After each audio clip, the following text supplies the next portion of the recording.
A threat of a spanking and lecturing. Tensions rise in the Vice President's impeachment trial day number 15 as defense and prosecution clash over several issues, including lines of questioning as well as social media posts. Presiding Officer Chis Escudero warns against letting it go. Generational divide heightened the friction in the Senate court and cautions that the court is constantly monitoring the social media posts of everyone. And from impeachment to yet another turn. In the flood control scandal, former Public Works Chief Manuel Bonoan claims senators had access to so-called leadership funds amounting up to 8 billion pesos each. He also identifies lawmakers who allegedly submitted infrastructure project lists.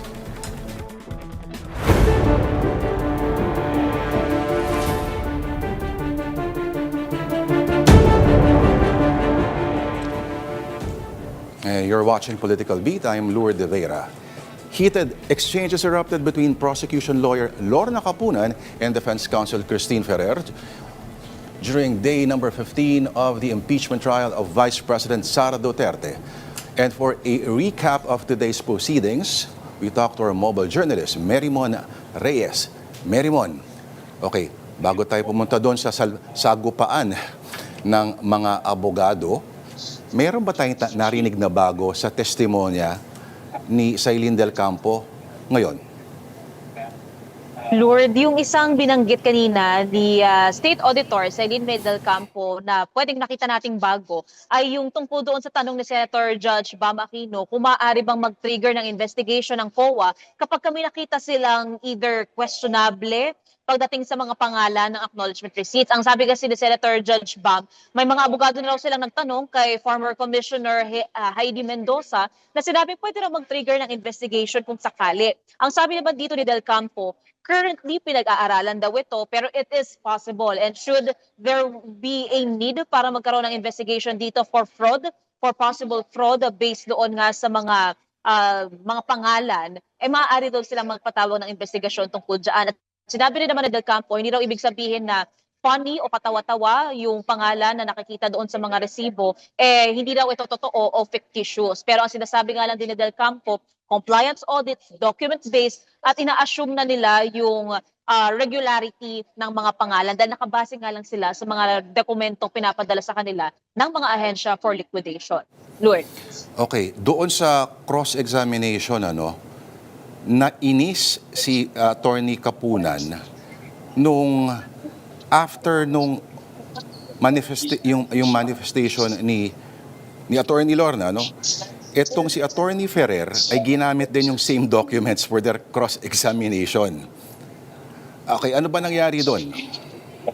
Sa simula yan, Lord, ng impeachment trial ngayong araw, ang minamanifest kasi ng prosecution, imbes na ikumpara lang ng impeachment court yung mga dokumentong meron ng prosecution ang defense sa kung anong meron ng prosecution, baka raw maaaring ma-authorize itong si Del Campo na humarap sa clerk of court, humarap sa mga abogado ng prosec pati ng defense to identify and to authenticate itong mga dokumento. Pero ang sabi naman ni Presiding Officer Chis Escudero, hindi naman na raw yun kailangan dahil nagpadala naman na ng listahan ng pre-marked documentary evidence or exhibits itong defense and sila na raw mismo magkukumpara neto.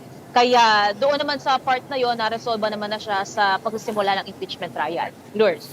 Okay, na may isang pagtutol din na nangyari when Attorney Ferrer read into the record statements made by the COA in the person of Gloria Camora sa House hearings taong 2024 and 2026.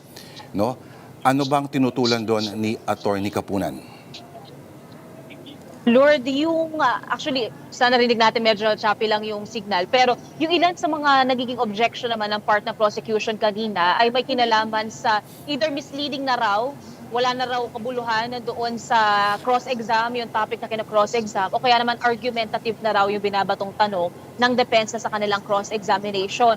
And ito yung tinatawag din kanina ni Attorney Capuna na misleading. Kasi, and yung iba, speculative. Kumbaga, nag-a-assume na ng kasagutan itong si Attorney Ferrer base sa kung ano lang yung maisasagot ni Del Campo. So that includes pagdating doon sa pagtatanong nila ng hearing ng ng isang committee ng House of Representatives, yung change of custody, kung nagkaroon ba ng interruption dito and such. And ang sinasabi naman dito kanina ni Attorney Kapunan, hindi raw allowed ang misleading questions even during cross-examination. Pero narinig natin, nagsalita pa si Attorney Ferrer na pwede raw.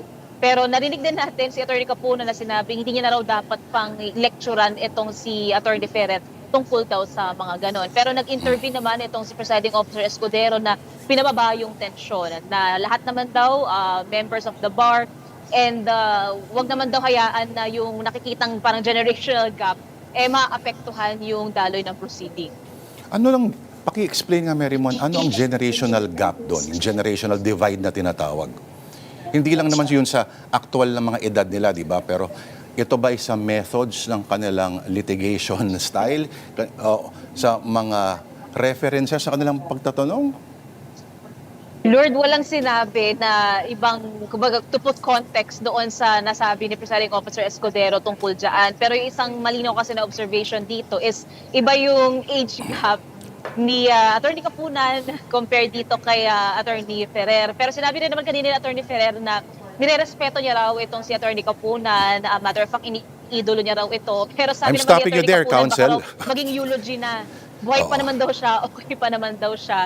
Natawa din naman doon si Presiding Officer Escudero na sinabi hanggang doon na lang daw yung sasabihin ni Attorney Ferrer tungkol sa usapin na to. Oo, pero sa usapin ng mga kaduda-duda mga pangalan, ang sabi ng defense, hindi porke nakakatawa yung tunog ng mga pangalan, ibig sabihin ay illegal na ito. Tama ba, Marymon? Tama, Lord. Kasi compliance audit lang. So, ibig sabihin, ang titignan ng COA kung sumunod ba, nag-comply ba itong mga ahensya sa requirements na kailangan para sa liquidation, alinsunod doon sa Joint Circular 2015-01. At document-based lang sila. So, pagdating sa kaso nitong acknowledgement receipts, kung ano lang yung binigay sa kanila, yun at yun lang ang sisilipin at titignan nila. Kaya nga humihingi sila ng supporting pang evidence or proof na itong payment of rewards or payment of information ay may tinatawag na success, may nakuha sila doon sa mga informant nila. At yun nga, ang sabi ni Del Campo, hindi ibig sabihin na nakakatawa yung pangalan, hindi raw ito totoo o fictitious ito, pero ang malinaw sa ngayon, walang alam ang COA sa tunay na pagkakakilanlan kung hindi man totoong pangalan yung nandoon sa mga resibo. Palinaw nga ulit, Marymon, ano yung distinction between payments for information and payments for rewards? At bakit mahalaga yung distinction na yon sa findings ng COA? At itong SOP ng arrest, gaano ito kahalaga? May proof of arrest ba bago magkaroon ng audit? Lord, yan yung nilinaw din kanina ni Del Campo na yung hindi naman dinidisallow ng COA yung payment of information. Pero yung payment of rewards, kailangan kasi dito ng proof na yung impormasyong nakuha nila nagkaroon ng resulta. So for example, kung ang kaya hindi naman dinidisallow nila yung sa payment of reward. For example, kung sinasabi may probable threat daw na may komunista, may NPA daw, kapag hindi nangyari yung gulo na ina-anticipate, pwede raw yun mapasailalim sa payment of information. Kasi nga, dahil sa information na nakuha nila, hindi yun nangyari, yung ina-anticipate na gulo. Pero kung sa payment of rewards, ang hinahanap na proof dito is may nahuli raw ba, according to Del Campo since sa kanyang professional interpretation ng Joint Circular, ang proof na hinahanap nila dito, may nahuli raw ba, may na-apprehend daw ba, and yun yung hindi raw nabigay ng OVP pagdating dito sa kanilang liquidation document. So yun yung difference ng dalawa. Wala namang problema sa purchase of information, problema dito sa purchase of rewards kung may proof ba sila na may napuntahan talaga itong pagbabayad nila ng reward. Okay, eto pa. Sa bandang dulo, umangal ang lead defense counsel tungkol sa isang social media post na ginawa daw ni Attorney Virgil Ligutan ng prosecution. At ano ang sabi dito ng presiding officer? Lord, kanina ang nag-raise niyan, itong si lead counsel sa respondent, si Attorney Sheila Sison. At sinasabi may paglabag daw sa rules of court itong naging behavior ni Attorney Ligutan from the prosecution. And ang kumbaga inunahan pa nga ni Attorney Sison. Ang tinignan niya kasi yung timeliness, kung kailan pinost, anong nangyayari during that time. At ngayon lang daw kasi nabanggit yung misleading since pangalawang beses lang naman daw nating nakita ulit itong si Attorney Christine Ferrer sa impeachment trial.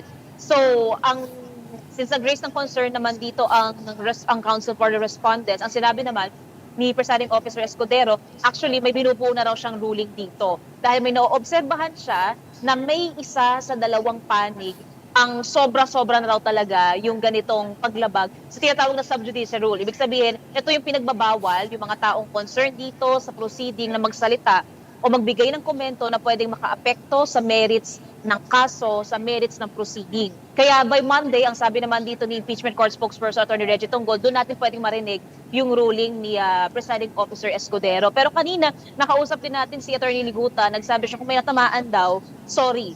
Pero kumbaga yun yung inano niya pagdating doon sa pagpo-post niya online na hindi pwede yung mga misleading questions pagdating sa examination ng witnesses.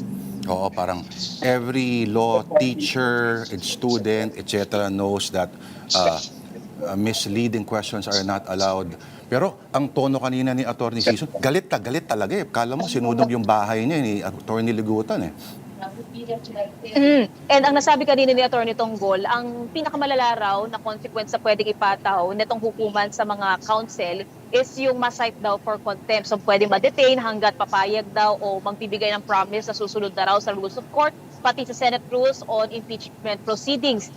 Pwede rin magkaroon daw ng penalty kung may fine. Nakadepende na rin daw talaga ito sa magiging desisyon ng impeachment court. Pwede rin daw silang mag-relay sa disciplinary actions na maibibigay din ng Supreme Court. So pwedeng mapagbawalan, especially on the part of the private prosecutors ng prosecution, pwedeng pagbawalan na yung appearance nila bilang abogado or bilang counsel. So, yan yung ilan sa mga aabangan natin sa Lunes kapag i-formalize na ni Senator Escudero yung kanyang ruling tungkol dito.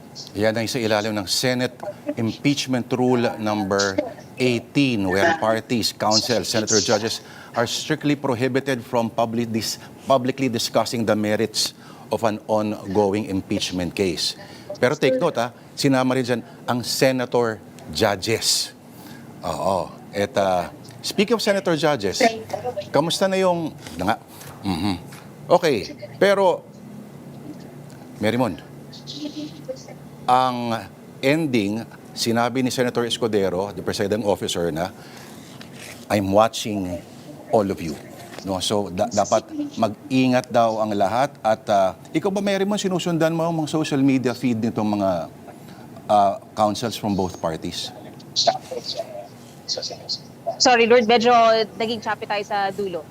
Oo. Sinusundan mo ba ikaw mismo as a reporter? No? Sinusundan mo yung mga social media feeds nitong mga counsels from the defense and prosecution? Lord, matimbre kasi ngayon yung usapan ng impeachment trial. Kaya maraming lumalabas talaga sa feed natin sa social media.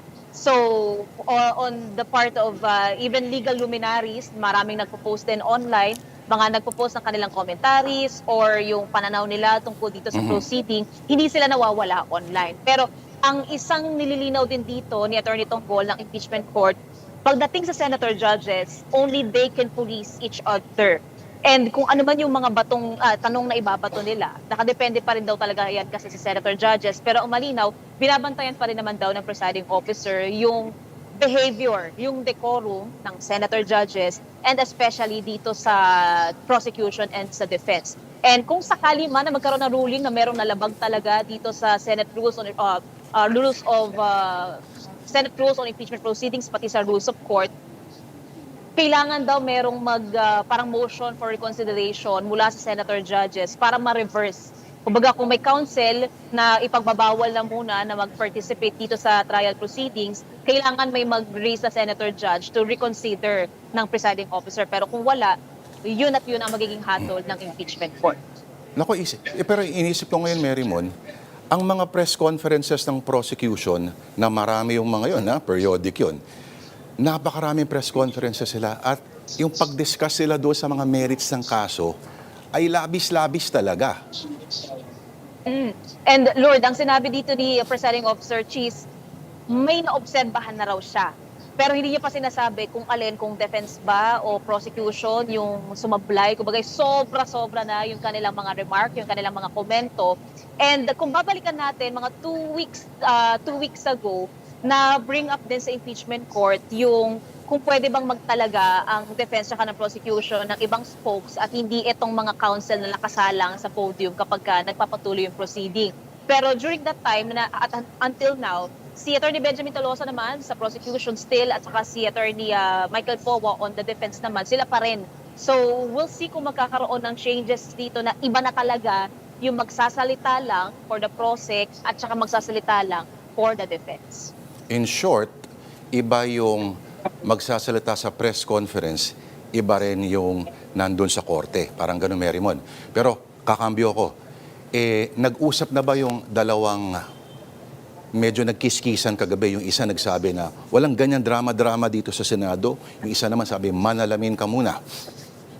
Alam mo sino binabanggit ko? Magkahiwalay kasi yung upuan, yung table ni na Senator Pia Cayetano at ni Senator Raffy Tulfo. Sila yung nagkaroon ng heated exchange kagabi sa plenary session.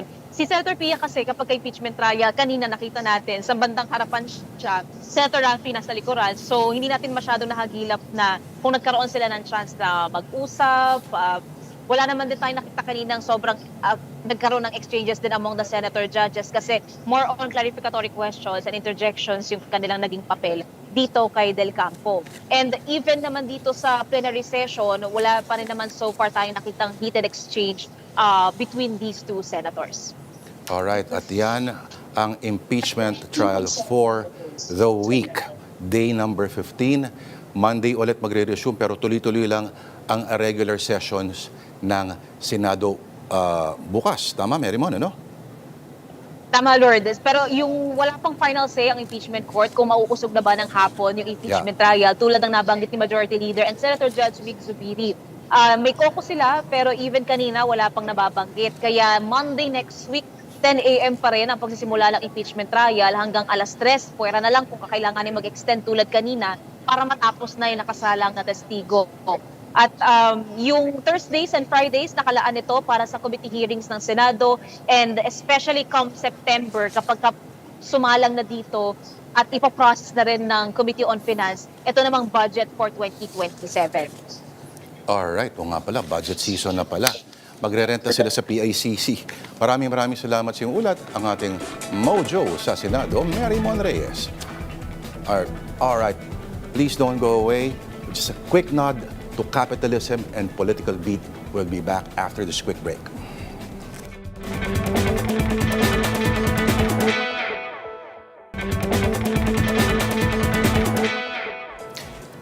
And you're still watching Political Beat. Former Public Works Secretary Manuel Bonoan is making a sweeping claim about so-called leadership funds, saying all senators had access to DPWH allocations up to 500 million, up to a billion pesos each. And for the details, we're talking to our mobile journalist, Daniel Dial. Daniel, okay, kanina saan ba nagtestigo itong si dating Secretary Bonoan? At leadership funds ng mula sa DPWH, paano nagwo-work yun? Yes, good evening, Lord. Humarap na nga kaninang umaga sa Sandigan Bayan 3rd Division si dating DPWH Secretary Manuel Bonoan para yan sa kanyang pagtestigo sa prosecution laban sa malversation case ni dating Senator Bong Revilla Jr. So kanina na-mention mo nga, Lord, yung leadership funds, isa yun sa kanyang mga naging testimonya. So ang sabi kasi niya dito ay isa itong ginawang initiative or ad hoc para mas ma-prioritize yung mga infrastructure projects ng mga senators. So paano ba yung naging sistema dito? So ang sabi niya kasi ay merong allotted 1 billion per senator. So that's a total of 24 billion allocations. So ang sabi niya, ang magiging sistema is yung senators ay magkakaroon ng proposal ng projects na yon. Pero ang idinidiin niya kanina, Lord, is yung proposals na to is sinusumite sa kanya ni dating DPWH USEC Roberto Bernardo and then tsaka niya ibibigay doon sa opisina ni dating DPWH USEC Catalina Cabral. So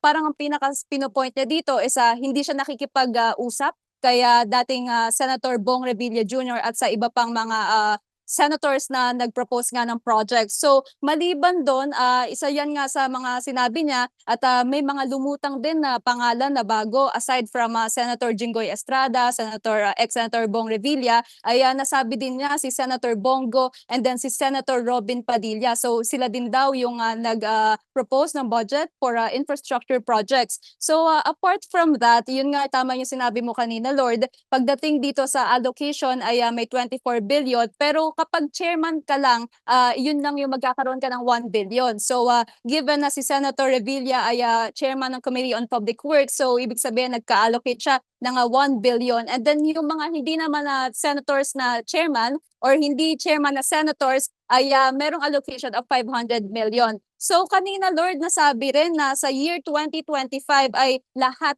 ng senators ay nag-avail ng leadership funds. So itong leadership funds naman, during cross-examination, nilinaw ni DPWH o dating DPWH Secretary Manuel Bonoan na hindi naman daw bawal at hindi naman daw masama dahil at the end of the day, entitled daw ang mga senators na magkaroon ng funds para nga sa infrastructure projects ng kanilang bayan. Lord. Kawawa naman yung makakatanggap ng 500 million lang. Paano nila mabubuhay yung mga pamilya nila doon? Oo. Pero, Daniel, ano naman nangyari daw itong mga to nung panahon na si Senator Mig Zubiri pa ang Senate President? Ano ang kinalaman naman dito ni Senator Mig Zubiri as Senate President noon? At anong reaksyon niya sa claim ni Bonoan?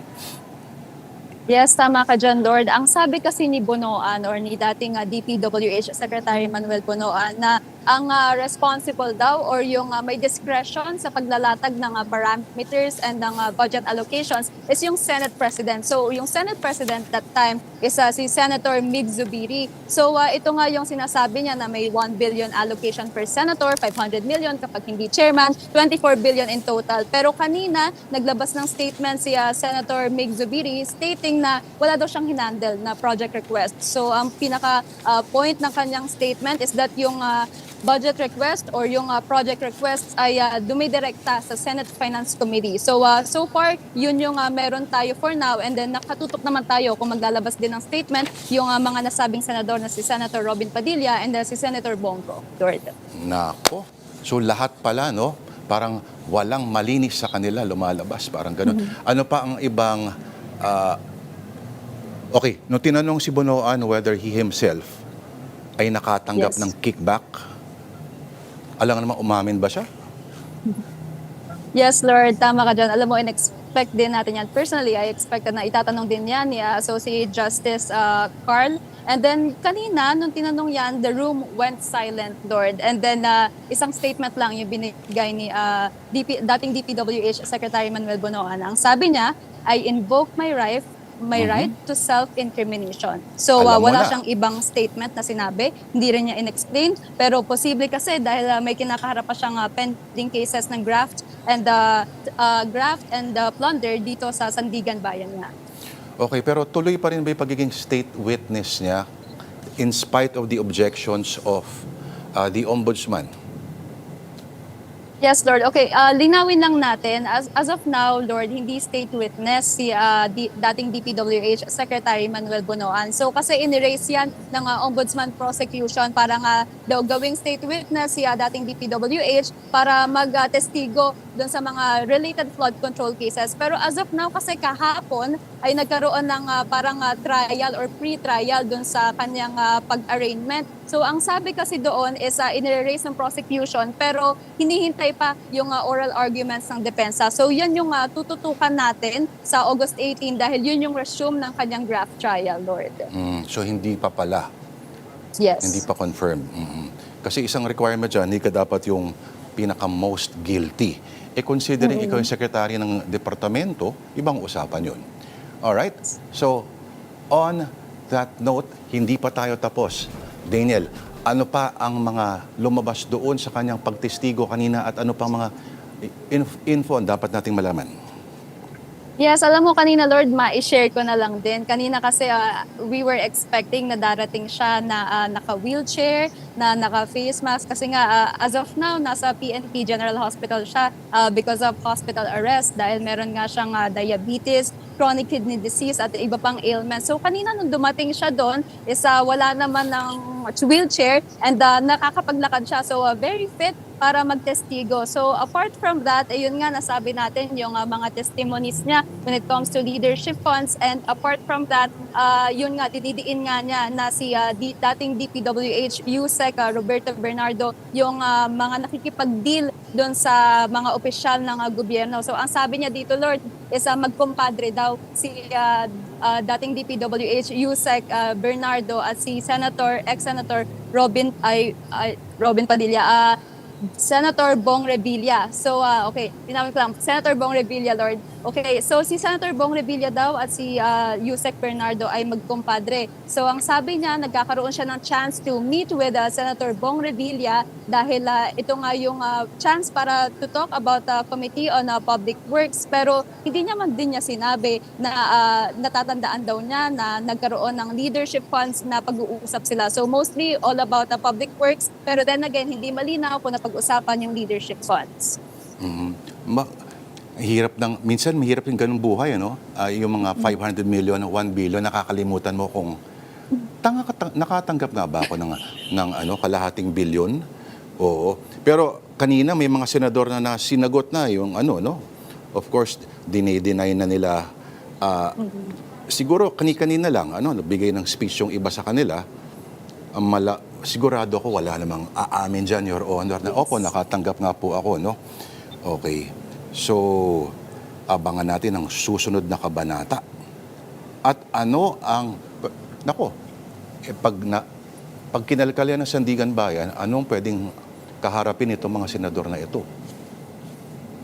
Yes, tama ka dyan, Lord. Alam mo, hindi pa natin pwedeng pangunahan kung ano ba yung magagawa ng Sandigan Bayan because as of now, ang dinidiin naman kasi doon sa cross-examinations is hindi naman daw illegal, hindi naman daw masama yung leadership fund. So we have to wait kung ano yung magiging action dito ng Sandigan Bayan or ng Ombudsman for that matter. Gusto ko yung leadership fund. Oo.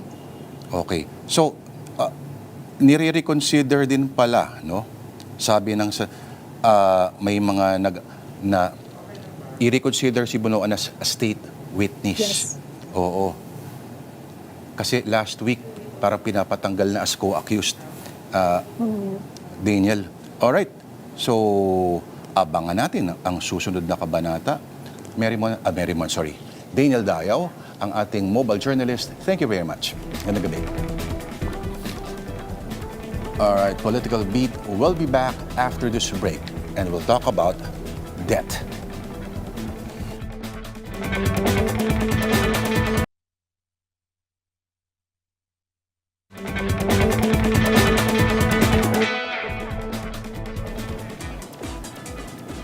We are back, and you're still watching Political Beat.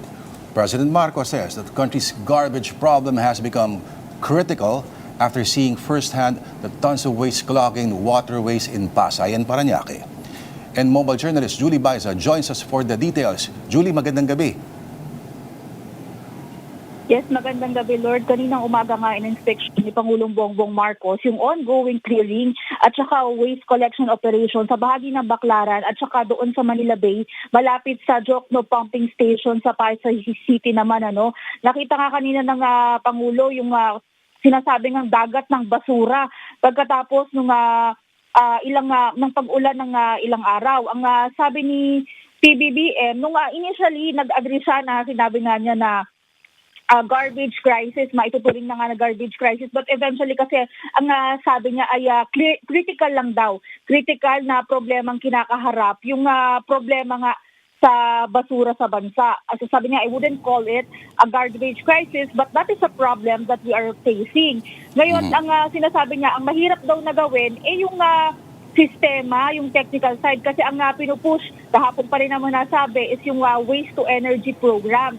Ngayon, ang DOE daw, kasama kasi kanina sa inspection si DOE Secretary Sharon Garin, nagpo-procure daw ng mga kakailanganing equipment for the program, yung waste to energy program na nga. Isang aspeto pa na tinitingnan kasi, Lord, isa pa daw sa problema, kailangang naghanap ng lugar ngayon kasi yung mga landfill daw natin puno na tapos expensive or mahal na daw para sa mga LGU. Sila kasi yung inuutusan na magpadala na ng mga basura doon sa landfill. So sobrang mahal na rin daw. Kaya ang nakikita na lang na long-term solution ng Pangulo is yung waste to energy program. And aside from that, si DPWH Secretary Vince Dizon nakausap din kanina umaga, kasama rin siya sa pag-ikot. Sa kanya actually nanggaling yung term na na garbage crisis. Kasi halimbawa yung kaninang pinuntahan nga sa may Jokno, around 5 to 7 truck daw ng basura yung nakuha overnight pa lang. Tapos kapag isang araw daw na hindi nakapaglinis, mapupuno daw ulit ng basura yon. Kaya nga yung mga cleaning equipment na inilagay nila doon, hindi nila tinatanggal na, hayaan mo na daw, lalo na hanggang ngayong nag-uulan. Kaya ang sabi niya, ang kailangan talaga drastic solution. Hindi raw pwede na araw-araw na lang ang gagawin, maglinis. And again, si Dizon, agree siya na dapat maipush yung implementation ng waste to energy program. Oo. Pero at least, sinasabi ng Pangulo na at least hindi na ganong kataas ang baha. Yung dating hanggang dibdib, hindi na raw umaabot ng tuhod. Pero, ang tawag dito, sinabi, mabilis raw mag-recede pa rin yung tubig. Pero ano nga ba exactly yung in-inspection niya doon kanina? Gumagana ba yung parang pumping station? Yung inspection niya kasi, yung pumping station doon sa may Jokno. Pero nagkataon kasi na nandoon din yung mga basura. Nandun din yung nandun din yung bahagi ng Manila Bay. So ang in-inspection niya, yung waste collections and operations malapit.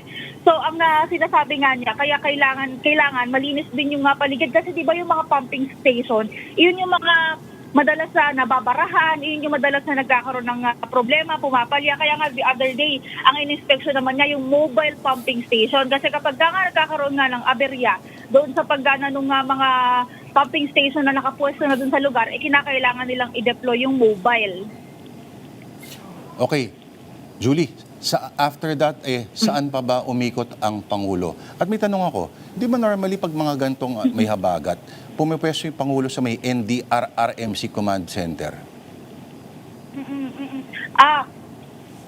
Si PBBM, after nitong morning event, nagkaroon na lang ng mga private schedule per hapon. Tapos yung tanong mo dun sa NDRRMC, if you would remember, kasi nung Lunes, nagkaroon ng NDRRMC briefing, pero sa loob na ng Malacanang ginawa. And then after that, yun nga yung nag-briefing na sa amin sa Palasyo, yung NDRRMC, o yung OCD rather, yung Pag-asa and yung other government agencies. Kasi ang nakikita naman nilang paraan, minsan kasi kapag kaganon, kapag naibibigay na agad yung utos, nakakaalis na agad yung secretary or dahil ipinapatawag sa palasyo, nakakapag-report lahat ng secretary. Minsan kasi kapag sa NDRRMC pa pinupunta, of course yung scheduling pa, yung pagmamadali, and hindi lahat present. Naalala ko doon, Julie, may isang na nagalit ang Pangulo habang nasa NDRRMC kasi parang, pwede mo ba i-refresh yung memory natin, Julie? Ano ba nangyari noon exactly? Parang nabagalan ng Pangulo sa reporting, sa update, kasi sinasabi niya na dapat daw, kung tama yung pagkakalala ko, dapat daw maaga na nating nalalaman or na-identify kung kailan papasok yung bagyo, kung gaano kalakas or kung saan exactly. Parang hindi siya galit but it was more of a frustration na bakit hanggang ngayon nandito pa rin, ito pa rin yung level natin. Nababagalan siya sa kilos nung time na yon. So, medyo napagsabihan yung mga present doon sa meeting that time. Pero medyo matagal na to matagal na tong nangyari kasi yung mga susunod nun, kung maaalala ko, parati nang pinupuri ng Pangulo yung yung ginagawa ng NDRRMC, yung actions, or ang laging sinasabi, mabilis yung pagkilos. And then hindi na rin naman kasi simula nung naupo din si Secretary Vince Dizon, napapansin ko, hindi na talaga lumalakad halos na mag-isa ang Pangulo kapag kami mga ganitong bibisitahin. Lagi nang kasama si DPWH, lagi nang kasama kanina si MMDA, nandoon din si General Torre. Kasama rin siya sa mga nag-ikot. So, at least yung kilos daw kasi for them, medyo kabit-kabit yung pagkilos ng bawat government agencies. Hindi na lang DPWH, hindi na lang MMDA, and hindi na lang DSWD kasi sila yung staple talaga dati na laging kasama ni PBBM kapag Oo. may ganitong Julie, may problema. may plano raw bang pagmultahin yung mga mahuhuling magtatapon? Oo. Iyan nga yung isa sa mga pinag-uusapan ngayon kasi ang ipinupush nila, 'di ba, yung stiffer penalties para dun sa mga hindi magtatapon ng or hindi maayos na pagtatapon ng basura. Kasi ang itinaas na yan itinaas na I think to 5,000 pesos. Pero may mga push pa ngayon na itaas pa sa mas mahal yung multa at saka mas mahirap yung mas malaking penalty para nga daw hindi na talaga magtapon ng basura or i-observe na yung proper waste disposal. Kasi ang sinasabi nga nila, hindi naman pwedeng puro tayo offline kontra baha. Hindi pwedeng puro dredging, declogging, and filling operations. Pero yung pagtatapon, paulit-ulit pa rin.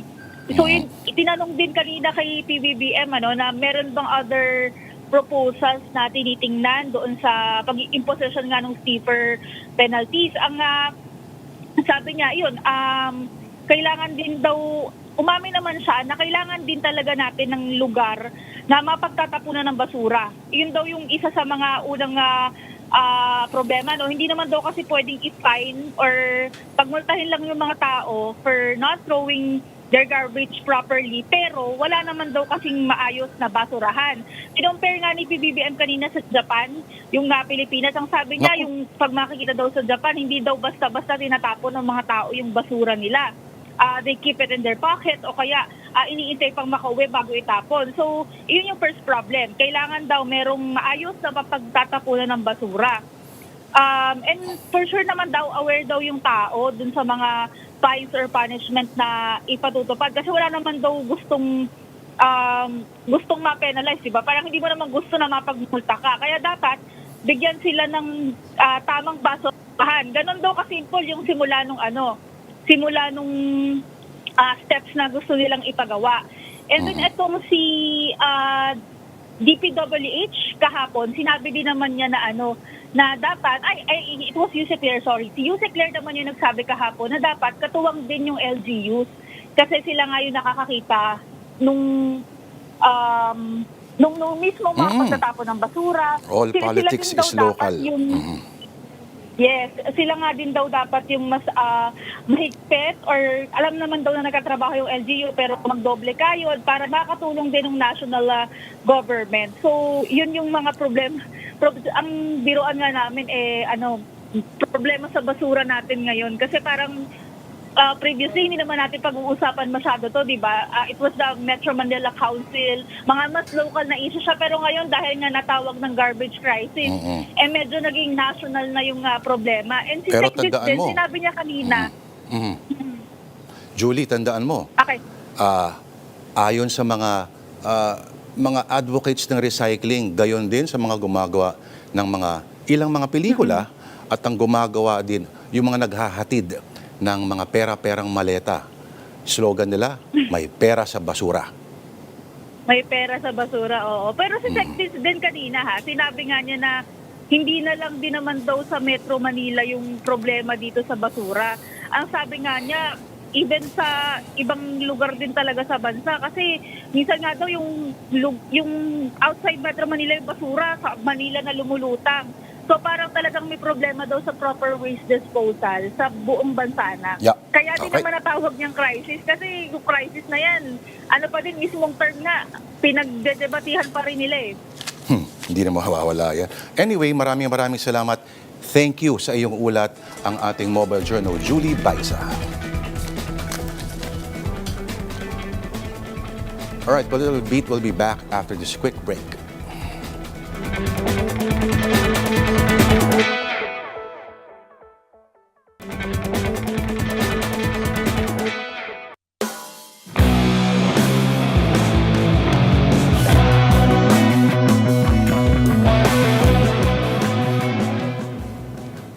$19 trillion.